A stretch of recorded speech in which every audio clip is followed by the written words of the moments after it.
tanggal 1. Mau tanggal 1 sudah pas tanggal 1-nya. Sekitar jam 2 itu yang di luar logika kami terjadi. Ada sosok ibu, dia membawa anak kecil, ya sedang jalan, nggak tahu arah. Kita panggil, bu, mau kemana bu? Sedangkan itu jalannya hancur. Prepare segala macam buat menunaikan ibadah sholat maghrib. Orang tua saya sudah nyuruh juga, almarhum orang tua saya disuruh mandi, ayo mandi. Selesai mandi, menunggu azan maghrib berkumandang, saya lagi searching, pas kalimat Allahu Akbar, azan berkumandang, terjadilah gempa yang sangat dahsyat.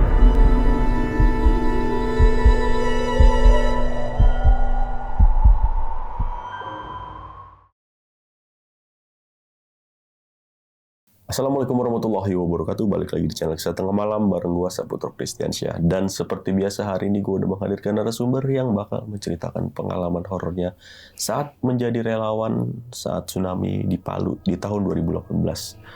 Kita sapa dulu, sebelah gua udah ada Bang Rahmat nih. Halo Bang. Halo Bang. Sehat Bang ya? Sehat Bang. Alhamdulillah. Alhamdulillah. Nih Bang, lu kan menjadi relawan nih Bang. Iya. Di tsunami Palu tahun 2018 nih. Itu dimana kejadian yang bisa dibilang memilukan ya Bang ya.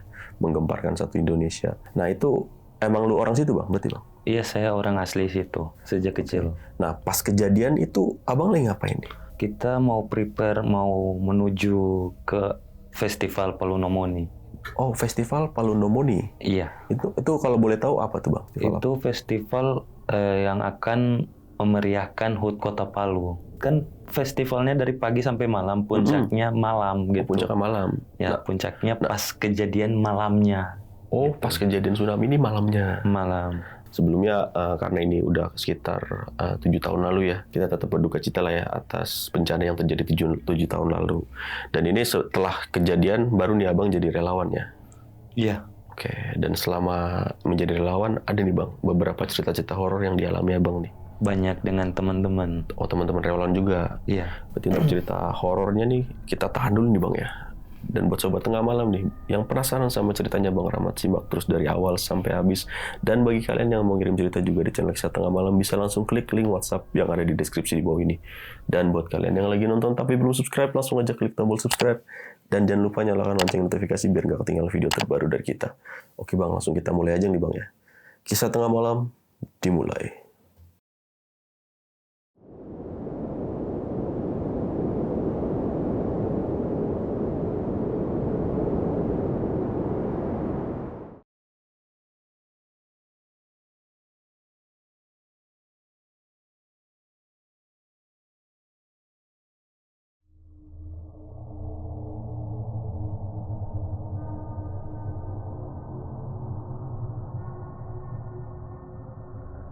Sebelum saya menceritakan kisah saya, terlebih dahulu, mari kita mendoakan kepada para almarhumah yang tertimpa musibah yang kemarin, gempa bumi, tsunami, likuifaksi, Palu Sigi Donggala. Dan hari ini juga kita berduka karena banyak saudara kita juga yang meninggal dunia di Provinsi Sumatera dan Aceh. Ya. Kita mendoakan semoga keluarga yang ditimpa musibah diberikan kesabaran. Semoga almarhum dan almarhumah amal ibadahnya diterima oleh Allah Subhanahu wa taala. Mari kita berdoa menurut keyakinan kita masing-masing. Buat yang beragama muslim, kita mendoakan, kita mengirimkan surat Al-Fatihah. Bismillahirrahmanirrahim. Alhamdulillah.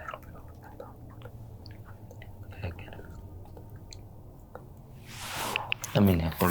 Sebelumnya saya asli warga Kota Palu, tepatnya di Kelurahan Nunu. Saya lahir, dibesarkan di kelurahan tersebut.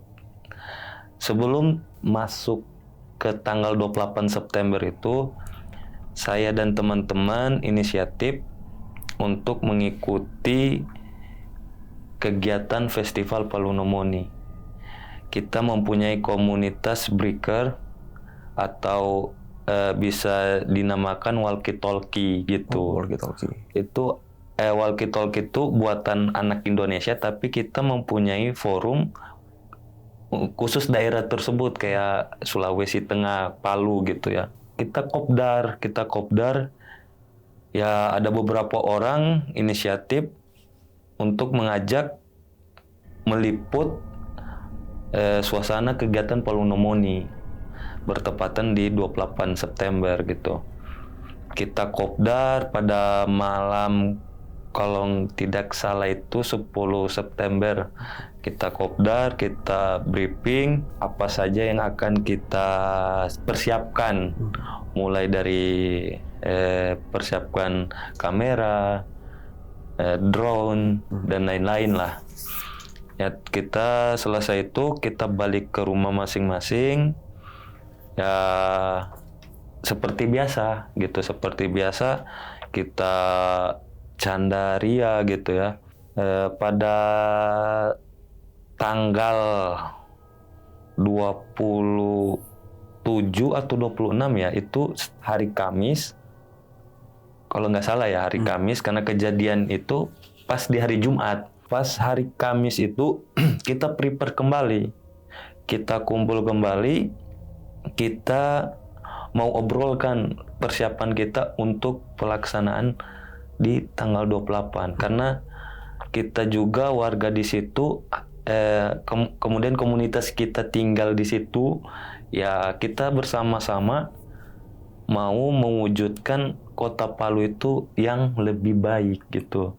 Dengan cara apa? Anak-anak muda itu kita rangkul supaya masuk komunitas kita, ya kita meliput segala hal gitu ya. Kita selesai semua prepare, kita balik.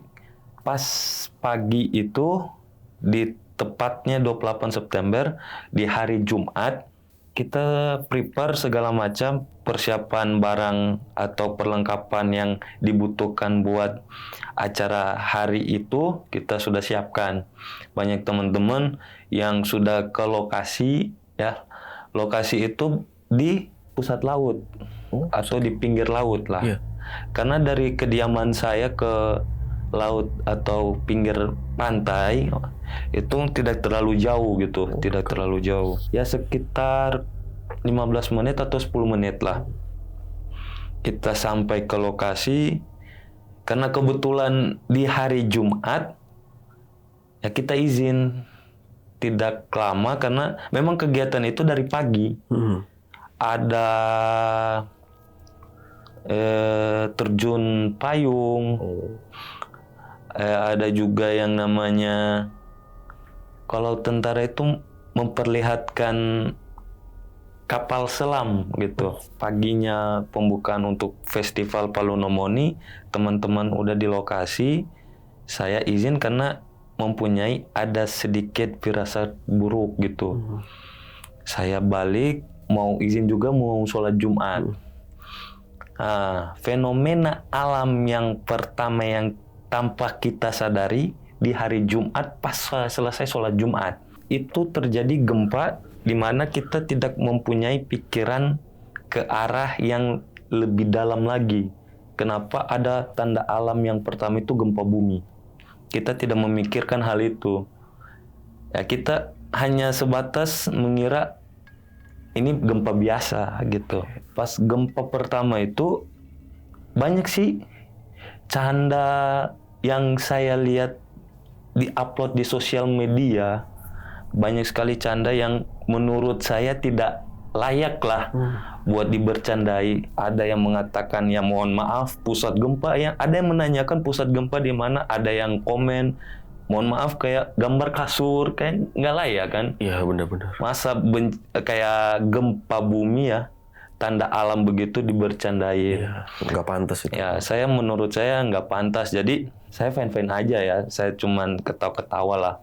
Pas selesai sholat Jumat, sekitar jam 1 siang itu terjadi gempa. Tidak terlalu ya keras ya ke gempanya, tapi kita memikirkan akan ada gempa susulan. Karena Palu itu pernah gempa itu kalau tidak salah itu 2012 2008 ya, 2009 itu terjadi gempa juga. Kalau nggak salah itu pusatnya di Mantikole, pusat air panas. Ya. Gitu. Pernah terjadi gempa juga gitu. Selesai gempa itu kita kembali lagi ke tempat acara Festival Palu Nomoni. Kita berangkat bersama teman-teman, saya calling teman saya melalui HT. Itu walkie talkie itu bisa disambung juga di HT. Kita memakai 2 perangkat. Yang satu itu bisa memakai handphone, yang satu bisa memakai HT. Saya waktu itu memakai HT karena HP saya lagi lowbat. Saya pakai HT, saya calling, di mana? Oh, udah pada ngumpul. Ya udah, kita berangkat ke lokasi. Teman-teman udah prepare karena acara rundown acara itu pada waktu itu lagi istirahat. Nanti dilanjut jam-jam 2 lagi. Teman-teman udah pada siap. Itu kebetulan alhamdulillah komunitas Indo VWT itu cukup banyak ya. Cukup banyak yang minat juga di daerah saya, kampung saya. Ya apalagi kita kopdar bareng ya. Itu ada sekitar lebih 150 orang lah. Kita kopdar bareng, apalagi acara tersebut ya banyak ya antusias kan. Iya. Kita juga punya channel YouTube supaya memperbesar YouTube kita buat generasi selanjutnya, buat jadi pembelajaran gitu. Pas jam 2 itu saya pribadi dengan teman-teman menuju lokasi karena acara mau dimulai. Selesai istirahat, acara selanjutnya dimulai gitu. Acara penampilan kalau nggak salah itu sanggar seni ya. Oke. Sanggar seni. Karena di situ ribuan, kalau saya gambarkan Palu itu kan teluk. Iya. Teluk dari ujung teluk sampai ujung teluk itu banyak panggung. Mungkin warga kota Palu yang nonton video ini ya mungkin mengetahui, apalagi para relawan dari luar kota Palu pasti mengetahui kejadian fenomena alam Palu Sigi Donggala, likuifaksi atau orang bilang Pasigala gitu. Kita lanjut ke acara itu. Selesai acara, saya mempunyai firasat buruk untuk disuruh pulang. Ada bisikan. Cuman entah mungkin firasat saya atau apalah ya, tanda alam atau saya kurang ngerti, saya disuruh balik. Karena ingat orang tua, kebetulan orang tua saya, bapak saya kan masih hidup. Ya mungkin sudah uzur, saya disuruh balik karena saya juga salah satu anak yang kalau kata orang tuanya gak mau menjauh dari anaknya gitu. Saya disuruh balik, kayak ada bisikan atau apalah. Firasat saya disuruh balik pulang gitu. Kebetulan saya pulang itu sekitar kalau nggak salah itu pada asar. Saya izin pamit balik melihat orang tua saya balik pulang. Ketika di rumah, saya melihat orang tua saya aman, sudah makan segala macam. Fenomena alam yang kedua, tanda-tanda di mana akan terjadi gempa yang akan besar gitu. Fenomena yang kedua itu gempa lagi dan hujan. Mungkin saudara kita yang melihat video ini yang mengetahui karena kejadian itu pas hujan gitu. Hujan gempa tapi hujannya masih rintik-rintik, nggak terlalu kayak ada petir segala macam, nggak, cuman rintik-rintik. Asar gempa lagi yang kedua. Ya kita buka sosial media lagi, banyak Masya Allah yang menurut saya bercandanya di luar nalar manusia lah. Seharusnya kita perbanyak zikir, doa, ya bermuhasabah diri apa yang terjadi.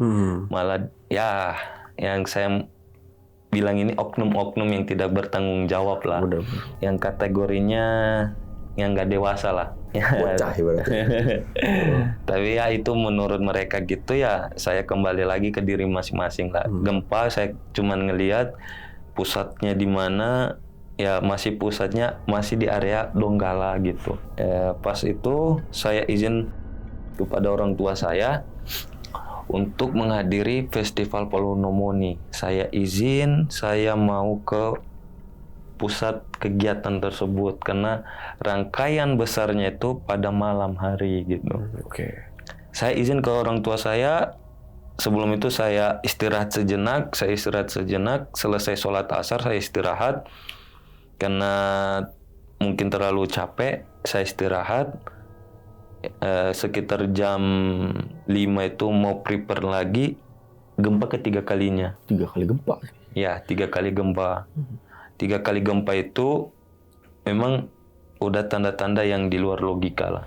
Kalau kata orang tua, kalau terjadi gempa, kemudian hewan-hewan, misalnya kucing atau burung atau sejenis apapun tidak berkeliaran di area rumah kita, mungkin itu akan ada tanda yang sangat besar. Dan terjadi ketika saya melihat peliharaan kucing yang ada di rumah saya, di rumah keluarga saya, itu nggak ada.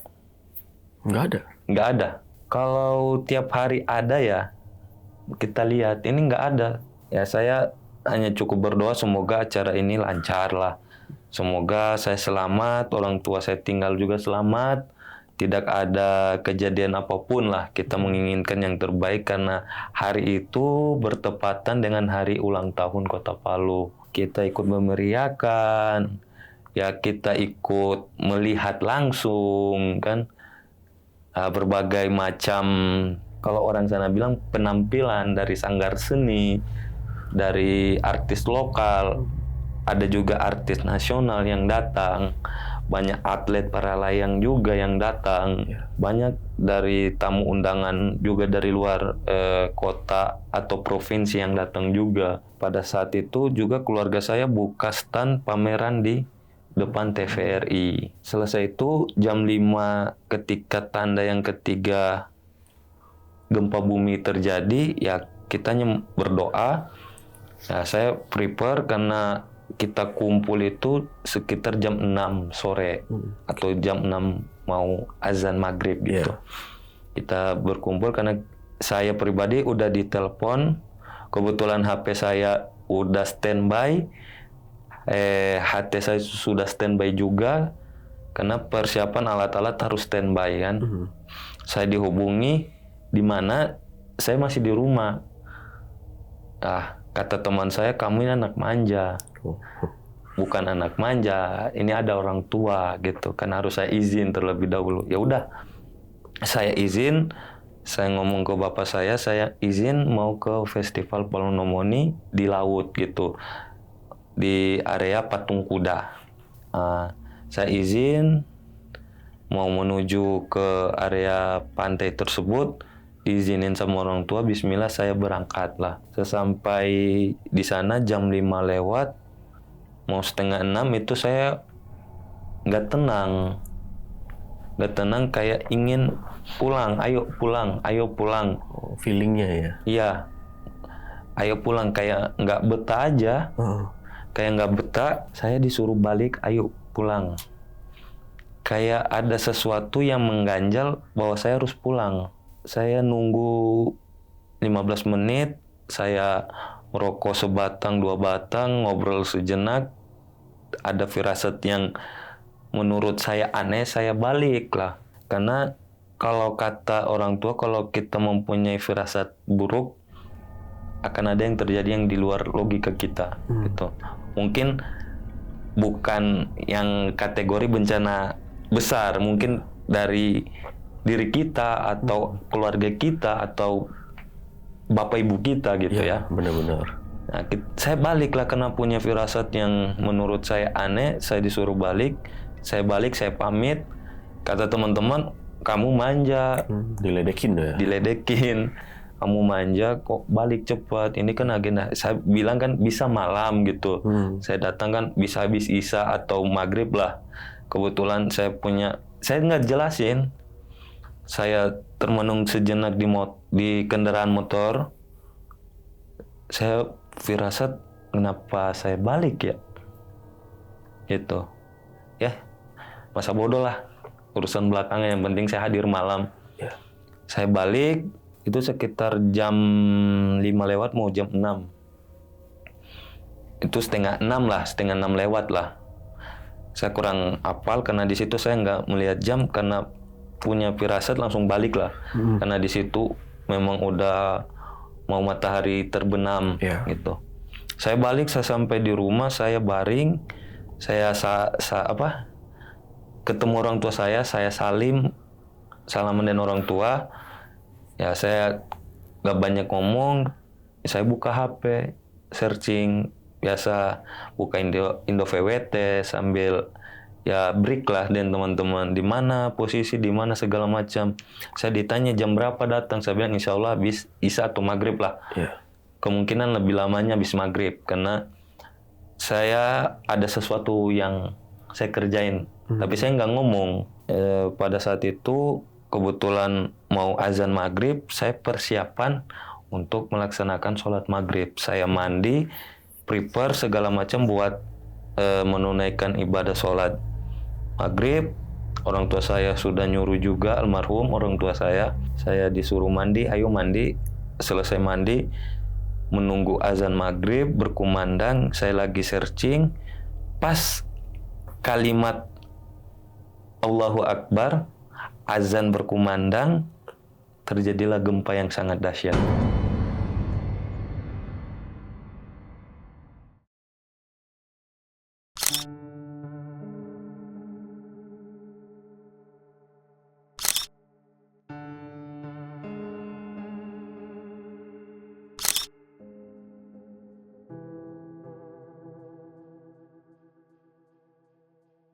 Berarti ini gempa yang keempat. Gempa yang terakhir. Menutup rangkaian fenomena tanda-tanda alam yang pertama, kedua, dan ketiga. Iya. Pas azan berkumandang dengan kalimat Allahu Akbar, terjadilah gempa yang berkekuatan, menurut saya itu di atas 8 koma. Gede juga berarti ya. 8 atau 9 koma. Iya. Kenapa saya punya firasat di kekuatan gempa di 8 atau 9? Karena gempa itu ibarat kita baring, rumah itu jatuh, kayak ibarat jatuh, kemudian diangkat, digoyang. Saya kabur, keluar, jatuh. Karena kekuatannya sangat dahsyat, karena kalau suara itu kayak genteng-genteng itu berbunyi. Suara atap seng ya, kalau orang bilangnya atap seng, itu berbunyi sangat kuat. Saya melihat tiang listrik itu seakan-akan sedang ruku. Belok-belok bunyi? Enggak, ruku. Karena kekuatan kan gempa. Iya. Ya.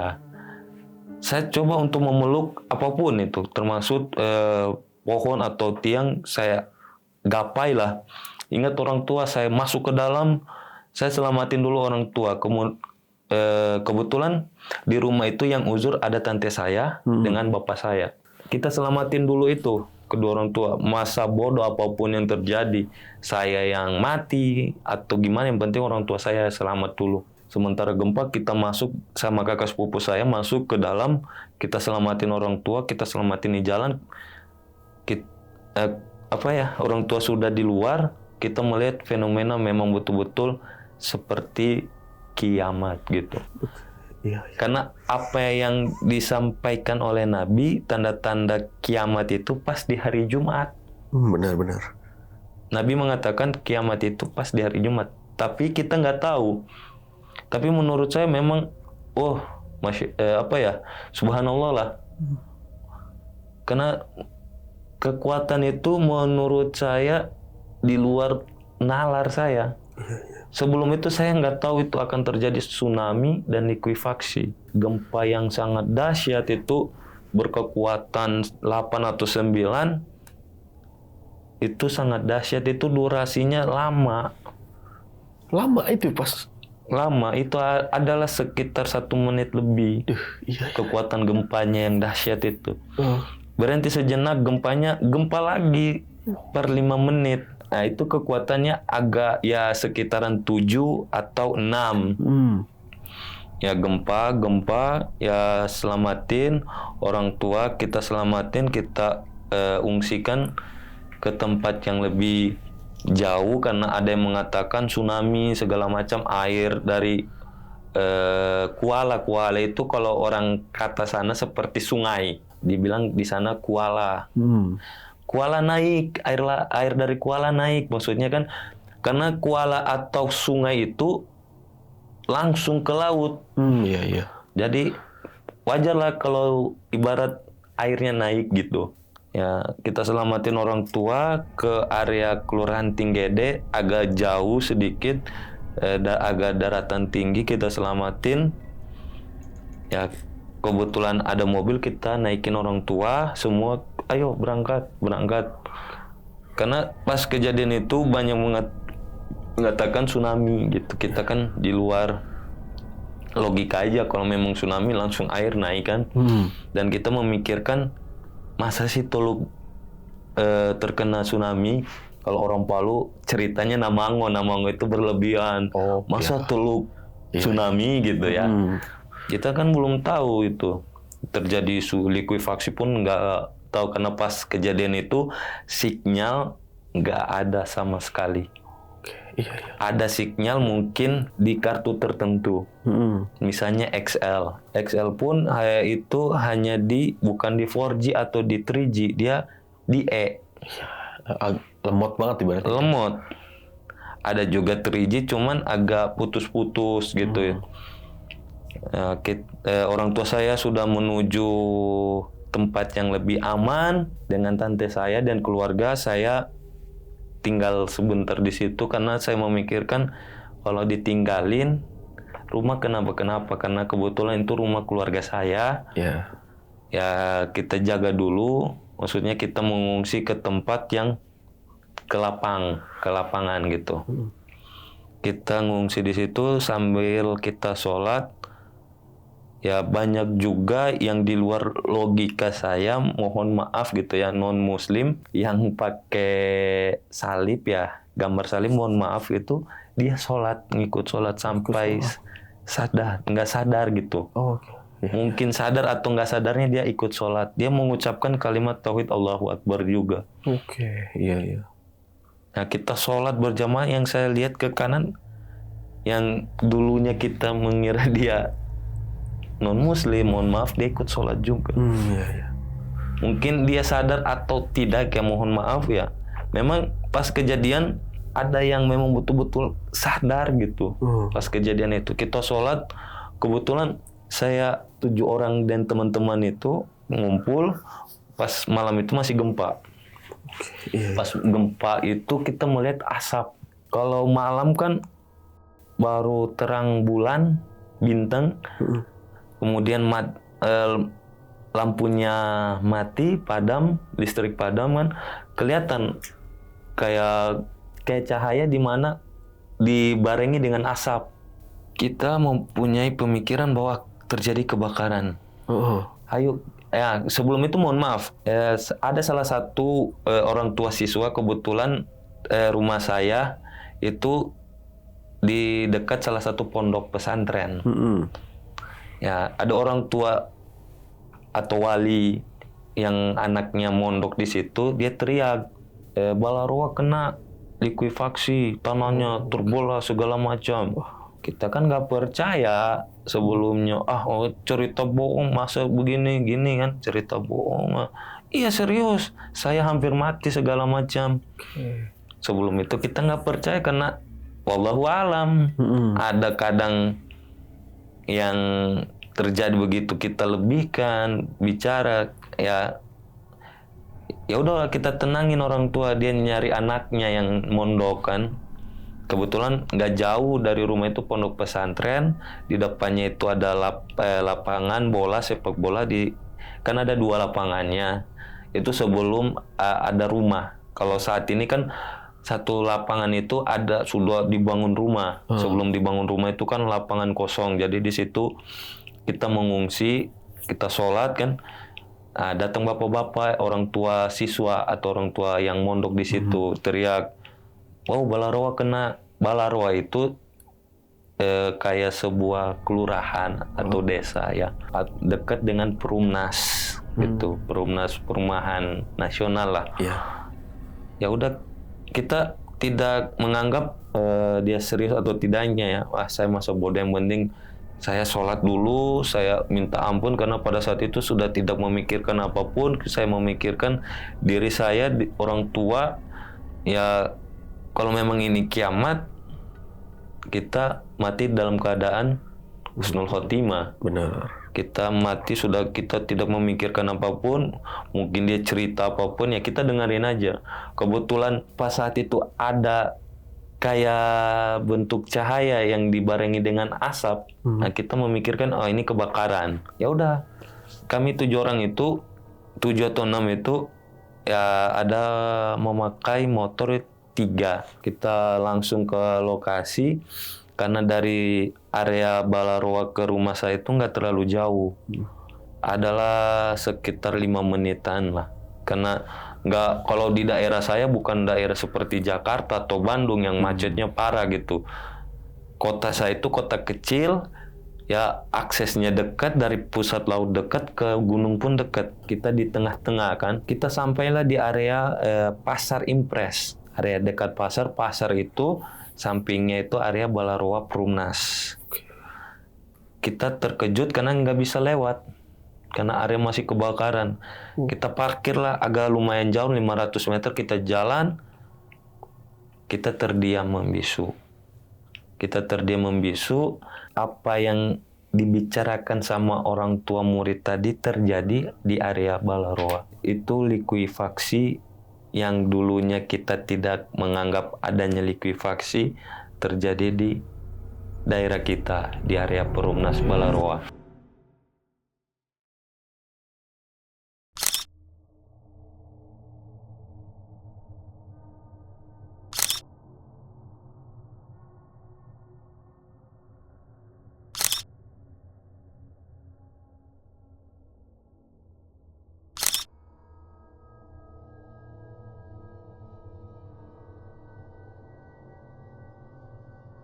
Kita melihat banyak yang, ibaratkan saya contohkan seperti gini, ini rumah itu saling kayak nutup satu sama lain. Sorry.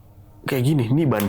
Niban, ya kayak dia rumah satu tenggelam, ditambah lagi sama rumah yang di atasnya, ditambahin sama rumah di atasnya, baru digeser lagi. Wah, gila. Serem banget sih. Karena kita melihat sebelum likuifaksi kan, kita mengetahui, oh ini rumah keluarga kan, oh kita bisa lewat sini, Iya. blok apa gitu. Kita bisa mengetahui. Pas kejadian, yang dulunya kita lihat ada masjid di gang 1 itu pindah jauh.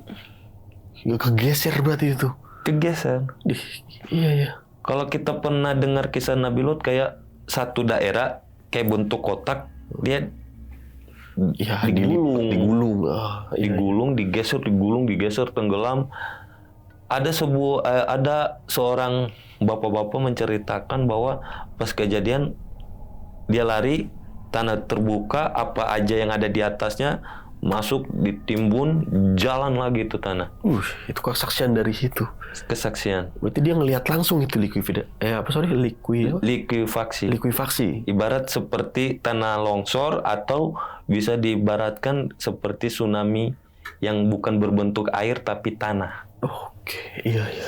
Karena kalau di area itu area sumur suntik. Gitu. Saya dan teman-teman terdiam karena ada salah satu anak yang terjepit oleh reruntuhan besi-besi, dia minta tolong kepada kami. Dan sementara pas kejadian itu masih gempa. Iya. Kita senter, karena reruntuhannya ibarat kayak gimana ya, ini ruangan tapi besi yang agak gede, bukan besi kecil, kayak besi ukuran berapa ya, adalah ukuran yang lebih gede buat tiang kan. Besi tiang itu nimpah ke dianya si anak tersebut. Sementara kita mau evakuasi, kita harus pakai alat. Ya, alat berat minimal kayak gitu. Misalnya gurinda gitu. Buat motong. Walaupun kita nggak bisa ngangkat terlalu besar atau pakai alat besar, setidaknya kita pakai guring. Gimana caranya mau pakai guring, mati lampu gitu, listrik padam. Iya. Nah kita cuman diam aja, kasihan. Ada juga saudara kita juga, kita injak gentengnya itu dia dibawa sedang minta tolong. Kita nginjak genteng atau atap sengnya, itu dia lagi minta tolong, dibawa tolong dengan anak istri segala macam. Gimana caranya kita menolong, sedangkan kita menolong aja gempa sekitar 10 meteran itu kebakaran yang sangat dahsyat. Banyak yang histeris minta tolong segala macam. Ya kita gimana lagi? Kita harus nunggu alat berat. Pada saat itu kan belum ada relawan dari luar. Hanya relawan orang lokal dulu. Mungkin orang di situlah kalau katanya. Pas itu kita nge-freeze atau kita diam sejenak, kita memikirkan apa yang sebenarnya terjadi di kota yang kita cintai ini, kota kecil gitu. Saya sampai meneteskan air mata. Saya melihat anak itu histeris minta tolong segala macam. Saya mau berbuat apa gitu.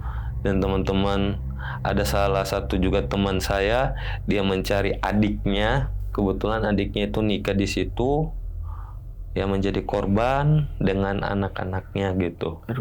Tertimbun. Alhamdulillah suaminya bisa lolos karena dia bisa ngerusak genteng gitu. Dia bisa manjat. Dan adik teman saya yang perempuan itu, dia terjepit reruntuhan dan anaknya. Kata suaminya itu meninggalnya pagi.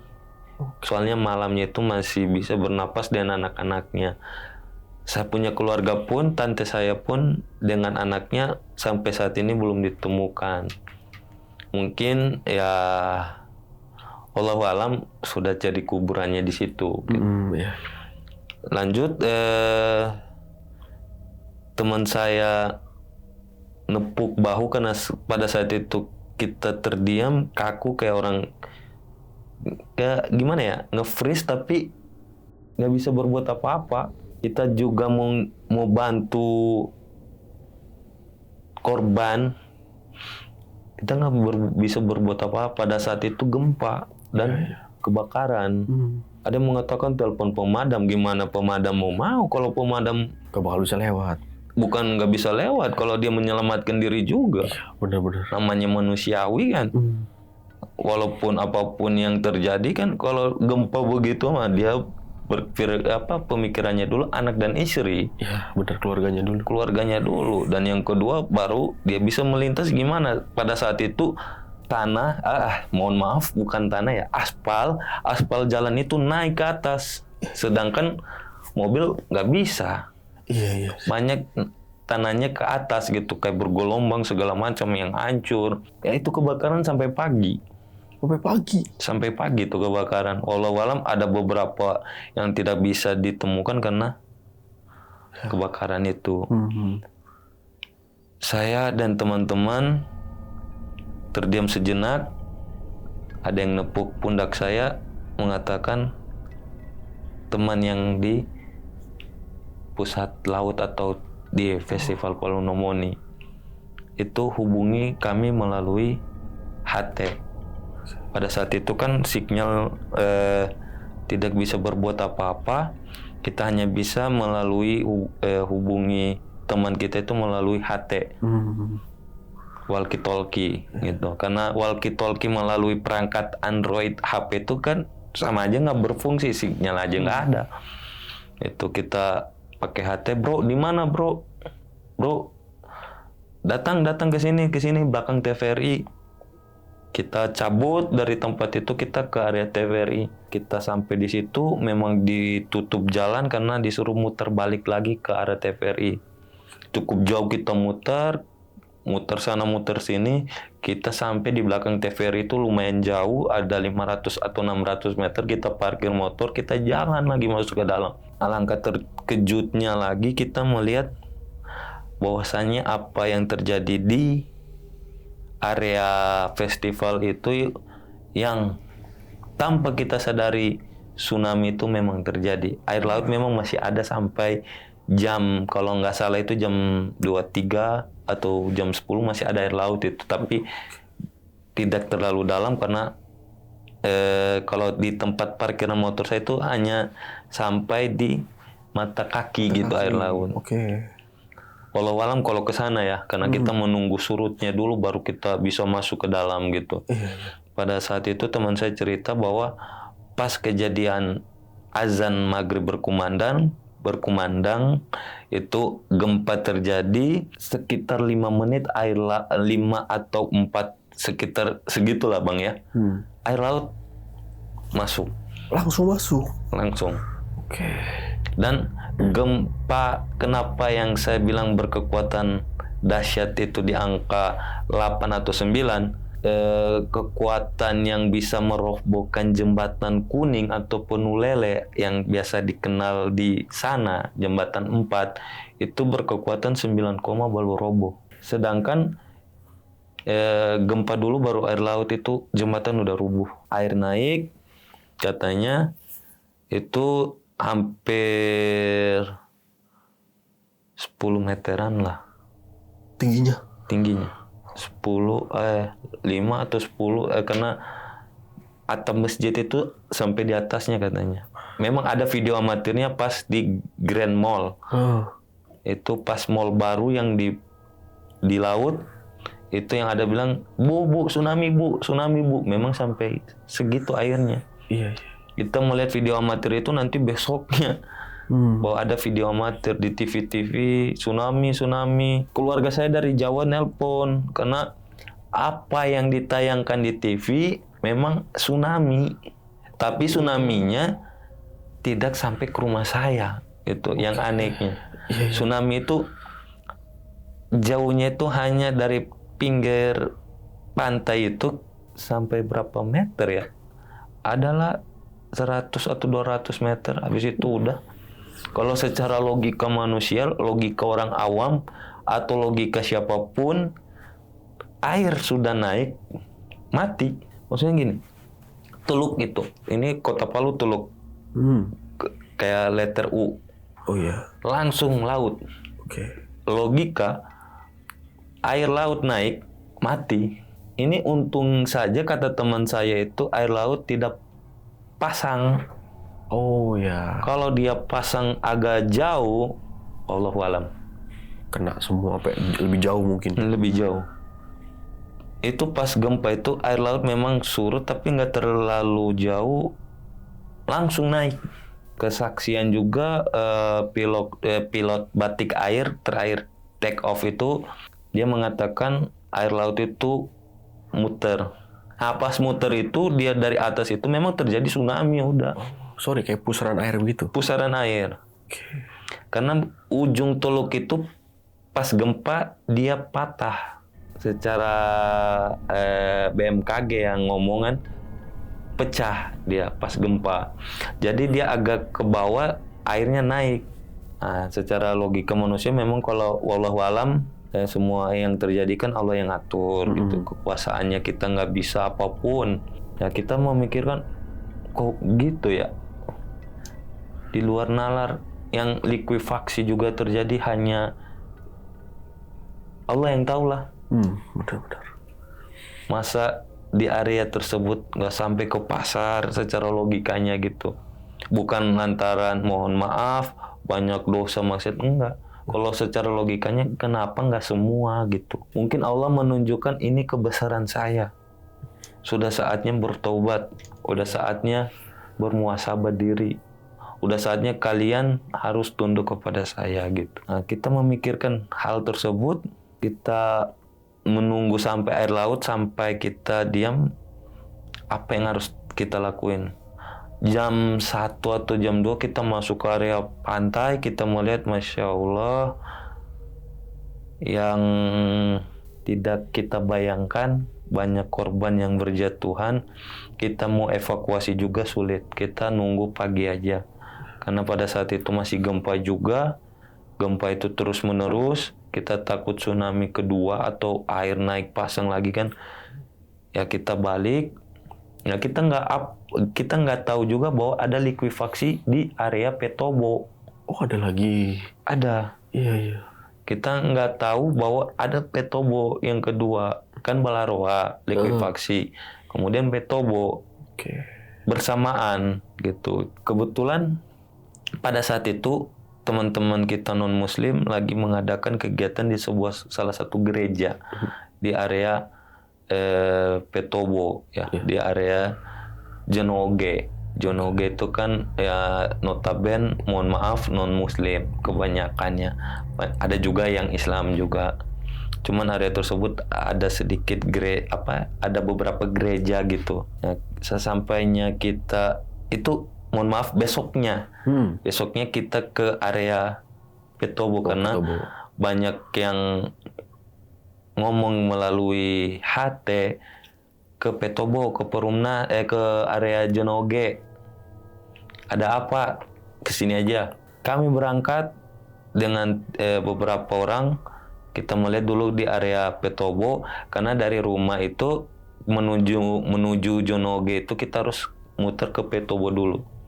Kebetulan kita muter di situ banyak sekali manusia, banyak sekali saudara kita yang pada ngumpul di jalan, nggak tahu apa yang terjadi. Kita masuklah ke dalam area Petobo itu dan kita melihat kuasa Allah yang kedua di area Petobo itu, di mana sama seperti yang di area Perumnas. Banyak sekali rumah yang saling gak apal sudah yang mana rumah saya, yang mana, soalnya rumah itu kayak satu sama lain tertimbun timbun ikut semua karena ketika likuifaksi itu tanahnya terbuka, apapun yang ada di atasnya masuk ke dalam, tutup, buka lagi jalan. Dan apa yang terjadi, likuifaksi itu sama yang video amatir yang saudara kita non muslim yang dia lagi duduk di atas genteng, sedangkan gentengnya itu jalan.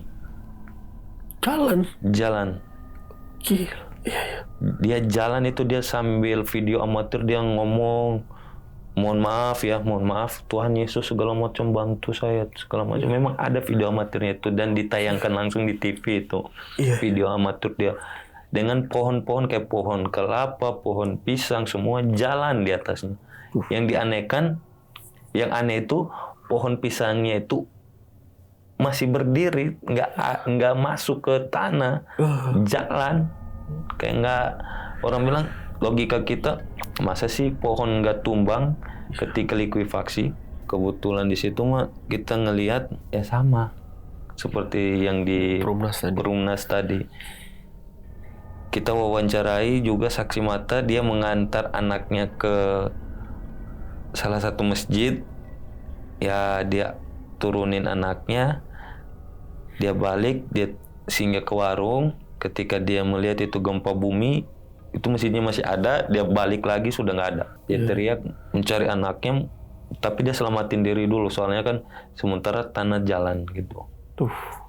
Kita masuk juga di area Jonoge, kita jalan lagi, kita melihat gedung gereja tempat ibadahnya umat Nasrani yang ada gambar salib itu sudah nancep ke tanah. Itu saking dahsyatnya likuifaksi itu. Itu ada berapa juga yang saudara-saudara kita yang non muslim meninggal juga di dalamnya gitu. Selesai itu banyak tim relawan juga yang dari luar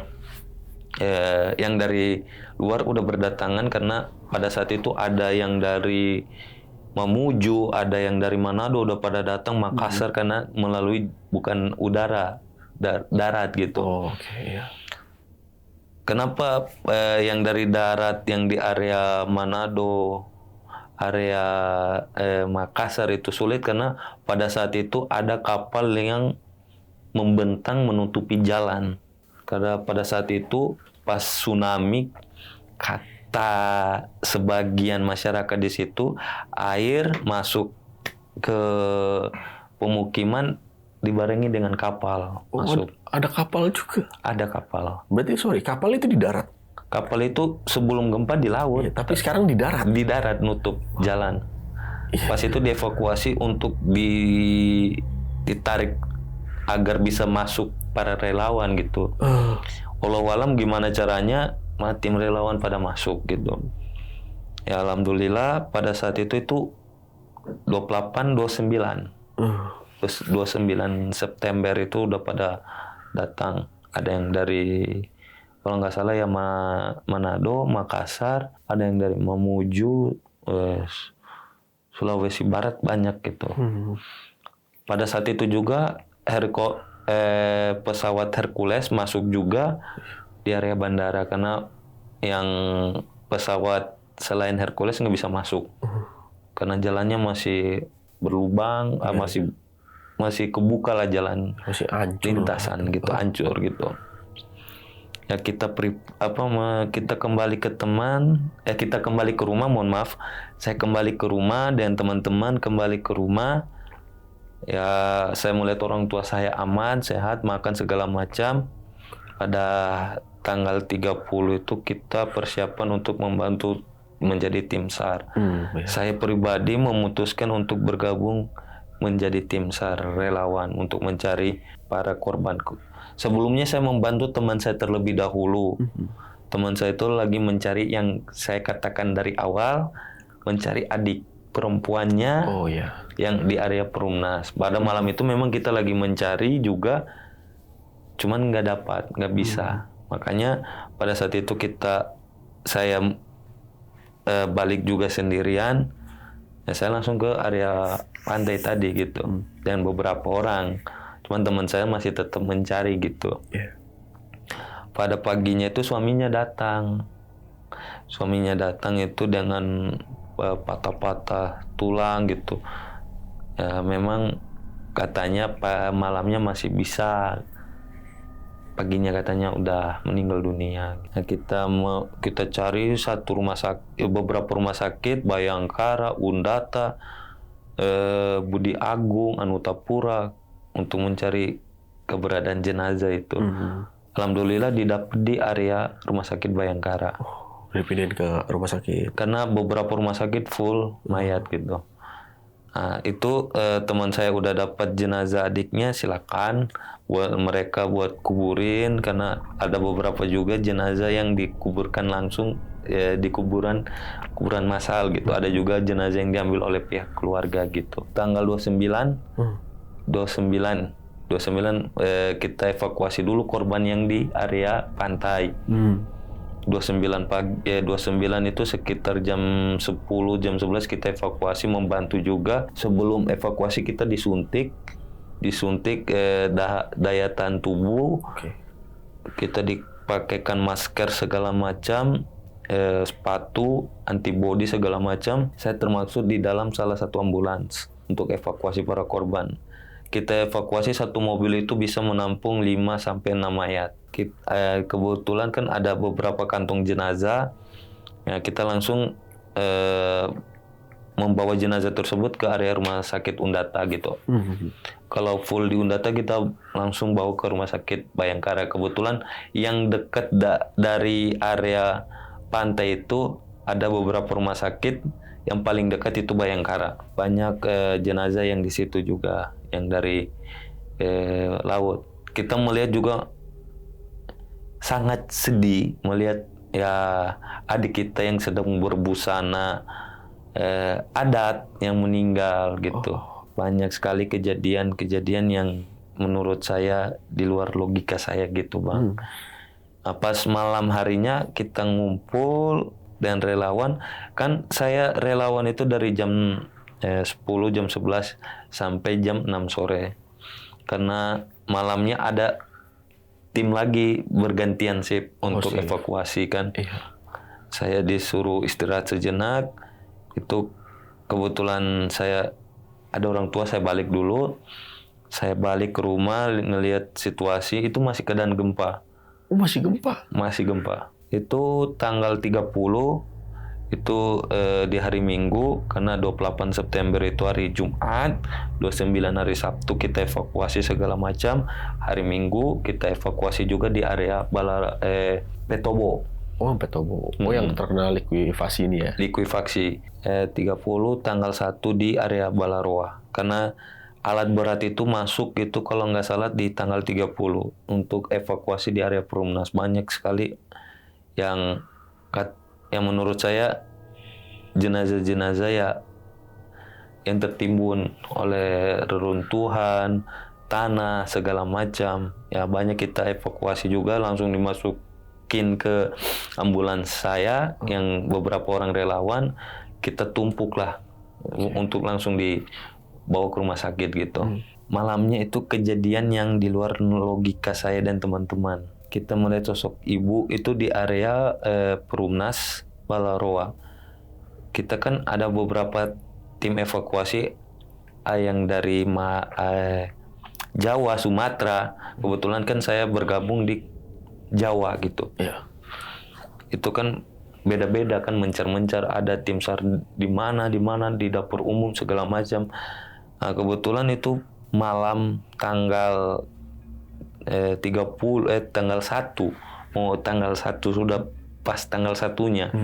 Sekitar jam 2 itu yang di luar logika kami terjadi. Ada sosok ibu di mana dia membawa anak kecil ya sedang jalan, nggak tahu arah. Kita panggil, bu mau kemana bu? Sedangkan itu jalannya hancur. Di area tersebut kan dia lewat genteng segala macam, ada tembok, lewat lah. Kita kejar, nggak jauh dari situ teman saya teriak, tolong, karena dia merasakan injakan seperti tangan diinjak. Dia injak jari gitu. Kita noleh ke belakang, kita ngelihat memang betul-betul terjadi, dia nginjak tangan. Oke. Kita evakuasi. Apa yang kita lihat, yang saya bilang tadi, ibu dengan anak sama. Kita evakuasi, saya gambarkan gini, ini tangan tertimbun oleh bebatuan rumah segala macam.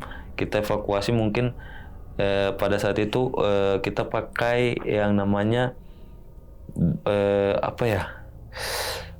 stemper, tapi stempernya pakai listrik, pakai ini baterai. Iya. Kita stemper segala macam supaya jebol semua kan. Oke, di itu ya. Tapi stempernya stemper baterai ya. Yang kecil. Teman saya stemper segala macam, kita bantu reruntuhan, kita ngelihat, kita balikan itu sosok itu, ternyata yang tadi jalan bersama anaknya almarhumah gitu. Sedang memeluk anaknya gitu. Ya kita terkejut, apa yang selama kita lihat itu yang kita rasakan gitu. Kita evakuasi itu ibu, kita bawa ke rumah sakit karena sudah tidak memungkinkan, udah menjadi mohon maaf jenazah. Kita bawa secepatnya ke rumah sakit. Pas kejadian berikutnya kejadian teman saya meninggal dunia. Ini teman relawan? Teman relawan juga. Ya pada kejadian itu teman saya itu dengan saya ada beberapa tim relawan juga itu menuju pusat laut. Itu kan kalau ibarat kita lagi mencari juga banyak. Pas kejadian itu malam pas kejadian kami bertujuh itu mencar. Ada yang berdua, ada yang bertiga, kita mencar. Pas kejadian itu teman saya almarhum itu nggak sengaja teriak, nggak tahu apa yang dilihat, wallahualam. Sedangkan saya agak cukup jauh, tapi masih bisa kelihatan karena kita membawa senter kan masih bisa kelihatan. Iya. Karena pada saat kejadian kan udah rata tanah, jadi kita bisa ngeliat di mana. Kita samperin lah. Kebetulan teman saya itu nginjak sesuatu, jatuh, palanya pecah. Pada saat itu langsung dievakuasi cepat-cepat, tapi nggak bisa diselamatin. Banyak kejadian teman saya juga yang horor, ya kategori mohon maaf. Sebenarnya yang menampakkan diri itu bukan ruh, Iya.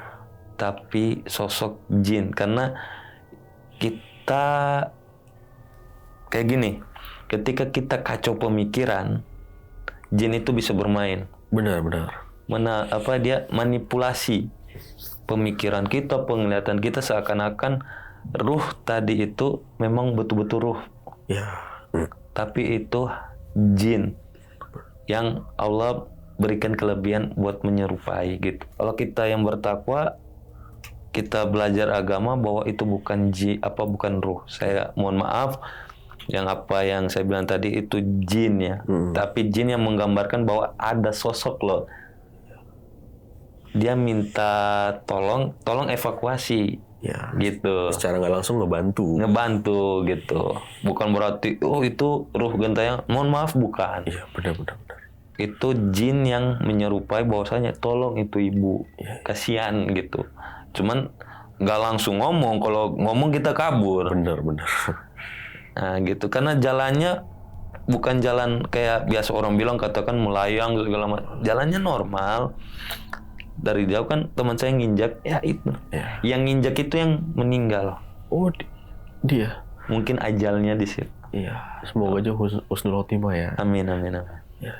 Pada saat itu banyak juga teman-teman yang mendengar suara jeritan gitu, suara minta tolong, termasuk diwujudkan. Saya bilang kan kembali lagi, kamu itu penglihatan dan pemikiran kamu masih kacau, masih belum stabil.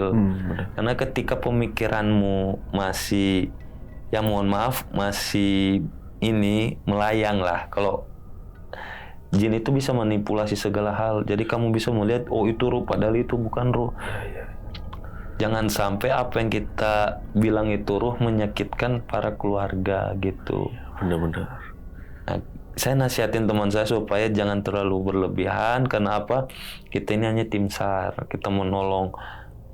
Nah, sedangkan apa yang terjadi ya kita hadapi aja. Entah dia mau nongol itu jin atau apa. Tapi ya beberapa yang saya nasihatin juga teman saya gitu. Saya termasuk juga melihat sosok yang jin yang menyerupai kakek-kakek langsung di hadapan. Pas kita noleh nggak ada gitu. Memang muka hancur segala macam ya. Mohon maaf buat keluarga korban, bukan menyakiti hati keluarga korbannya, bukan, tapi saya mengatakan bahwa ini jin. Benar. Karena ruh itu sudah sama Allah. Sudah ke atas. Kita nggak tahu, wallahu alam ya. Itu urusan Allah gitu. Kita hanya manusia sebatas jadi tim relawan, kita membantu juga. Saya juga warga asli di situ ya, kita sama-sama membahu gitu. Iya. Banyak kejadian misteri juga teman-teman alami. Ada salah satunya itu ketika mobil ambulans sudah dibersihin, itu kantong jenazah ada di dalam. Ada banyak. Kalau relawan dari Jawa yang di organisasi Muhammadiyah masih alhamdulillah masih hidup saat ini, mungkin mengetahuinya gitu. Karena beliau yang ngalamin nih, mereka yang ngalamin. Saya kan masuk di relawan organisasi Muhammadiyah yang di Lazismu gitu.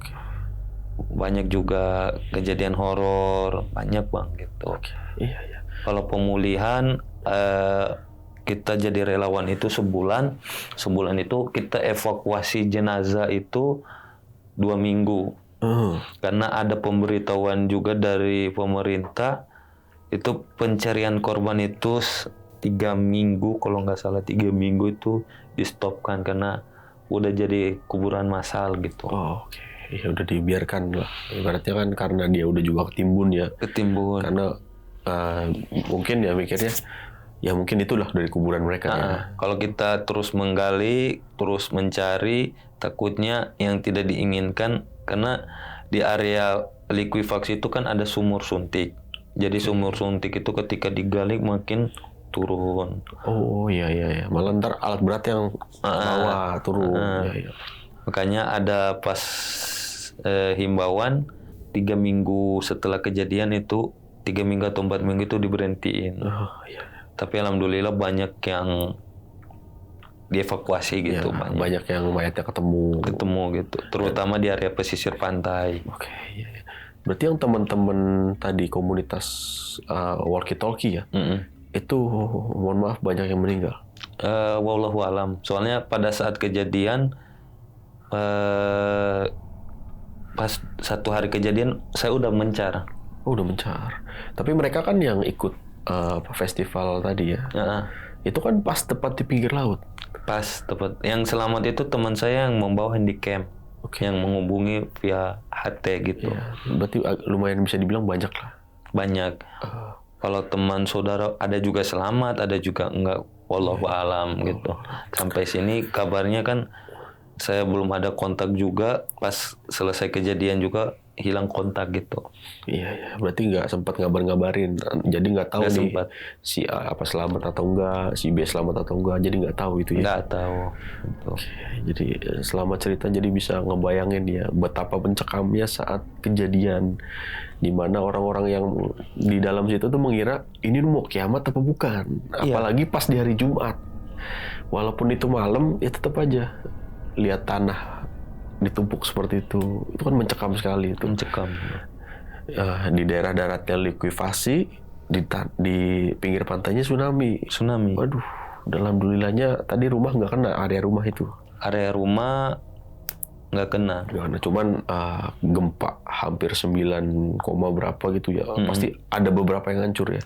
Ada, karena 9,8 atau 9, itu durasinya kayak gini, Bang. Mohon maaf, 8 atau 9 itu kenapa saya mengatakan karena jembatan itu rubuh sebelum tsunami kan. Tsunami, ya. Nah, kita sudah menganggap oh ini 9, dahsyat. Ketika 5 detik atau 10 detik itu berhenti dulu sejenak. Baru goyang lagi, tapi bukan di durasi di 9, turun lagi, makin turun. Iya. Sebulan itu dia makin turun. Minggu terakhir atau pas mau pergantian bulan, mau pergantian bulan gempa itu makin nggak ada gitu. Iya. Jadi berangsur-angsur mengecil gitu. Tapi itu terus-terusan gempanya itu. Ya kalau pertama memang terus-terusan. Gempa lagi. Okay. Pas seminggu itu durasinya bisa dihitung ada 10, bisa 15, bisa 20. Iya. Gitu. Sorry nih Bang, saya kan dari dulu tinggal di Jakarta nih ya. Dimana di Jakarta kalau gempa sedikit aja orang-orang pada panik. Iya. Di sana siang gempa itu orang biasa aja. Emang sering gempa atau gimana?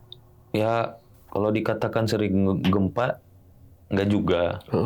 Cuman pas kejadian gempa itu mau diapa gitu. Mau panik, memang panik. Ya yang gempa pertama tadi ya siang ya? Iya siang. Memang kalau dibilang gempa panik karena pas 2009 kalau nggak salah 2008 itu gempa. Oke. Dahsyat juga, cuman tidak berkekuatan 8 atau 9. Itu berkekuatan kalau nggak salah 6 atau 7 dah. Oke, nggak sampai tsunami dan nggak sampai ngerubuhin rumah warga ya. Oke, berarti ini parah nih ya. Berarti selama sebulan tadi banyak ya kejadian-kejadian horor. Banyak. Di mana disclaimer ya, itu ternyata bukan roh ya, bukan ruh dan bukan apapun yang mengenai ruh. Ya, berarti orang ruh meninggal ya ke atas. Kalau kita tahu. Jadi yang pernah saya dengar ya kalau misalnya orang meninggal ke atas, jadi jin itu kayak semacam nyesatin akidah. Jatuhnya fitnah. Dimana kalau orang percaya kalau itu ruh, ya berarti dia sesat akidahnya kan begitu. Tapi namanya jin kan ada yang baik, ada yang jahat. Nah mungkin yang baik ini yang ngebantu, yang jahat ini yang sering ngisengin. Ya. Bisa jadi ya, kayak mindah-mindahin barang atau gimana, kita kurang tahu juga nih. Tapi kita ucapin terima kasih nih ya buat relawan-relawan, apalagi sekarang ada bencana juga ya. Di mana tuh? Sumatera ya. Sumatera. Bencana juga nggak kalah parah ini, di mana ada banjir bisa dibilang ya. Banjir bandang. Gitu. Banjir bandang juga di situ. Banyak juga korban yang tenggelam di situ. Aduh, parah juga sih. Ini Bang, mungkin ini agak sedikit sensitif ya. Saya bertanya, kalau misalnya ada bencana-bencana begitu kan, ada selentingan orang nih yang bilang, wah ini azab, ini. Kira-kira apa nih Bang? Menurut warga-warga ya, apa nih penyebabnya nih? Kalau menurut para warga atau masyarakat sendiri, karena banyak oknum-oknum yang tidak bertanggung jawab, satu merusak alam, dan yang kedua kalau kata orang itu banyak yang berbuat yang tidak misalnya membuat adat di mana adat itu yang seharusnya tidak dibuat tapi diselenggarakan. Adat kan mohon maaf Bang, adat itu ada yang bisa dipertontonkan, ada tidak. Oh, kalau yang ini gimana? Ya kata orang sih, kata masyarakat sendiri, banyak saksi juga yang mengatakan bahwa kejadian ini ada memang dari Allah, sebab akibatnya mungkin ulah kita. Ya itu yang saya bilang tadi, ada adat yang dipertontonkan. Oh, salah satu adat yang seharusnya nggak dipertontonkan, namun dipertontonkan. Sekarang disclaimer dulu ya, namanya bencana kan pasti sudah takdir Allah. Dan penyebabnya kan kalau secara ilmiah, lempeng tektonik, bergeser segala macam. Ada penyebabnya. Cuman kan ini selentingan masyarakat ya. Kayak kemarin ya saat di Aceh yang parah itu kan saya pernah dengar nih, karena di pantai-pantainya ada bule-bule telanjang, makanya dikasih azab sama Allah. Itu kan selentingan masyarakat ya. Cuman penyebab intinya yaitu pertama ya itu karena kuasa Allah, takdir Allah. Kedua ya karena ilmiahnya ya ada gesekan lempengan tektonik ya. Oke, itu tadi cerita dari Bang Rahmat nih. Jadi Bang Rahmat ini merupakan korban ya Bang. Bisa dibilang korban dari bencana alam yang luar biasa dahsyat, dan juga seorang relawan saat tsunami Palu 2018 terjadi. Dan sekali lagi kita kirimkanlah Al-Fatihah nih ya buat yang Muslim, yang buat yang non Muslim sesuai agamanya masing-masing. Kirimkan juga nih buat warga-warga Sumatera ya Bang ya, yang terkena bencana juga nih, yang nggak kalah parahnya nih. Oke Bang, terima kasih banget nih Bang, udah share pengalaman pribadinya yang luar biasa nih. Dan buat Sobat Tengah Malam, gimana pendapat kalian? Tulis di kolom komentar. Kalau kalian suka dengan video ini, bisa share, like, dan subscribe channel ini. Oke, segitulah kata gue Putra pamit undur diri. Bang Rahmat juga pamit undur diri. Wassalamualaikum warahmatullahi wabarakatuh.